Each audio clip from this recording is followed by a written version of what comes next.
High high বর্তমান দেখতেই পাচ্ছেন সোশ্যাল মিডিয়ার কিরকম অবস্থা, খালি নাকি টমেটো ক্ষেত, যেদিকে যাবেন সেদিকে নাকি টমেটো ক্ষেত নিয়ে আলোচনা চলতেছে। তো টমেটো ক্ষেতে কি দেখাইলো এরকম ভাবে, তো দেখতে থাকেন শেষ পর্যন্ত। আজকের ভিডিওটা আশা করি মজা হবে। আর বন্ধুরা প্রথমত কথা হলো একটা, যদি ভিডিওটা যদি ফেসবুকের ভিতরে দেখেন তো ভিডিওটা বেশি বেশি শেয়ার করবেন আর লাইক কমেন্ট করতে একদম বলবেন। আর পেজে যদি নতুন থাকে তো পেজটা ফলো দিয়ে যাবেন। আর ভিডিওটা যদি ইউটিউব চ্যানেলে দেখেন তো চ্যানেলটা সাবস্ক্রাইব করে দিয়ে লাইক কমেন্ট করতে একদমই ভুলবেন না। তো চলুন ভিডিও স্টার্ট করা যাক। এই যে পাতাটা, এই ফলটা আপনাদেরকে দেখাবো আজকে, একটু দেখেন।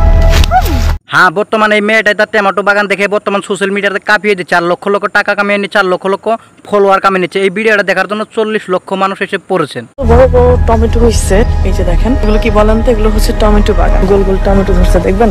দাঁড়ান আমি আপনাদেরকে দেখাচ্ছি। এরকম সাইজ আর এত সুন্দর, এরকম বড় বড় গোল গোল টমেটো গুলো দেখাচ্ছি আপনাদেরকে। আমার মনে তো হচ্ছে না এই মেয়েটা তার টমেটো ক্ষেত দেখাচ্ছে, আমার মনে হচ্ছে কিন্তু মেয়েটা তার ঢেপ বাগান দুটা দেখাচ্ছে। হ্যাঁ, বিশেষলি ওই মেয়েটা যখন দেখলো ওনার টমেটো ক্ষেত দেখার জন্য 40 লক্ষ মানুষ এসে পড়েছেন, তখন কিন্তু ওনার লাউ ক্ষেতটা দেখানো উনি আরম্ভ করে দিয়ে, তারপর ওপরে লাউ ক্ষেত, কদু ক্ষেত যা আছে সব দেখানো আরম্ভ করে দিয়ে। ভিডিওটা দেখতে থাকেন।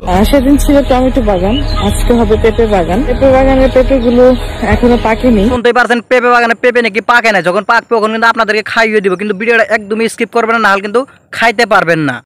পাকবে। আজকে আপনাদেরকে পেঁপে বাগান দেখাবো। ডান পাশে আছে, বাম পাশে আছে গাছের ওই যে পেঁপে। সবাই অবশ্যই জানাবেন যে আপনাদের কাছে কেমন লাগলো। বিশেষলি যখন এই মেয়েটা গম পায়ে গেল ক্ষেত দেখালে এরকম মানুষ হয়, তখন কিন্তু ক্ষেত দেখানো শুরু করে দেবো। হ্যাঁ, আপনার আমি যদি ক্ষেতটা দেখাই তাহলে কিন্তু কেউ দেখবে না, কারণ একমাত্র মেয়েরাই দেখালে এগুলো ক্ষেত মানে দেখে। তো ভাই আমার এখনো ভাবতে অবাক লাগে, মানুষ কোন ক্ষেত দেখার জন্য এখনো ব্যস্ত হয়ে আছে। এই মেয়েটা ওনার টমেটো ক্ষেত দেখায় একদিনে সোশ্যাল মিডিয়া কাঁপিয়ে দিল, একদিনেই ভাইরাল হয়ে গেল। আর আমরা 1-1.5 বছর সোশ্যাল মিডিয়ায় কাজ করে কোনো বালি করতে পারলাম না। আরে ভাই আপনাদের তো লজ্জা লাগার দরকার। মানুষ এখনো, আমারই লজ্জা লাগতেছে, মানুষ এখনো কোন ক্ষেত দেখার জন্য। 40 লক্ষ মানুষ আপনার ক্ষেত দেখতে আসছে, দিকে এত মানুষ আসছে দেখি পরবর্তী আপনার ক্ষেতটা বিলিয়া দিবার চেষ্টা করবেন, নিজের ইজ্জতটা নিজে বাঁচায় রাখার চেষ্টা করবেন।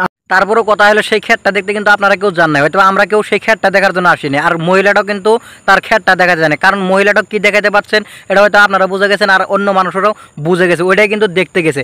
আমার হলে একটাই উচিত, বোন তোর তো একটা লজ্জা থাকার দরকার, কারণ তোরও তো একটা ফ্যামিলি আছে। যখন এই ফ্যামিলিগুলো এগুলো ভিডিও দেখবে তখন তারাই কি ভেবে নিবে, কারণ তুই টাকার নেশায় পড়ে এরকম তুই নোংরা কাজটা কিভাবে করে দিলি, এটা তো আমাদের বুঝে আসে না। তো আপু আপনি যদি একবার আপনার কমেন্ট বক্সটা চেক করতেন তাহলে বুঝতে পারতেন মানুষ আপনাকে কি হিসেবে গ্রহণ করেছে।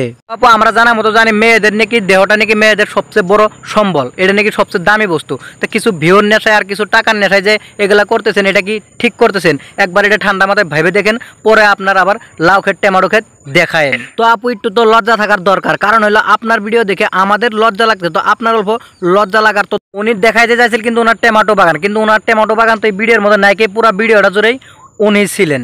সো ভিডিও কেমন লাগলো কমেন্ট করেন, ভালো লাগলে লাইক করেন, পেজ হলে ফলো করেন, আর ইউটিউব চ্যানেল হলে অবশ্যই সাবস্ক্রাইব করে যাবেন।